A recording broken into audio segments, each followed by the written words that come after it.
నిన్న మొన్న బాంబేకి వెళ్ళి మన మ్యారేజ్కి వెళ్తే అంబానీ గారి ఇంట్లో పెళ్ళికి వెళ్తే అందరూ కూడా మాట్లాడుతుంది 100% పోటీ చేసిన ప్రతి సీటు మీరు ఎలా గెలిచారు. భారతదేశపు రాజకీయ చరిత్రలో ఇప్పుడు దాకా జరగలేదు.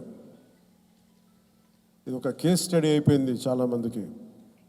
చాలా పటిష్టమైన ఉన్నతమైన పొలిటికల్ ఇన్స్టిట్యూషన్స్కి వీటన్నిటికీ ఒక స్టడీ మెటీరియల్ అయిపోయింది. ఎలా సాధ్యపడింది అని నేను ఇదే వేదిక పైన ఈరోజు ఒకప్పుడు ఈ వేదిక చాలా పెద్దగా అనిపించేది నాకు. సైజు పెరగటం వల్ల, పార్టీ సైజు పెరగటం వల్ల ఈరోజు ఈ వేదిక చాలా చిన్నది అయిపోయింది. ఇదివరకు ఇదే హాల్ చాలా పెద్దగా అనిపించేది. అంటే ఎక్కువ జనం ఉండేవాళ్ళు ఆ రోజున యాక్చువల్లీ.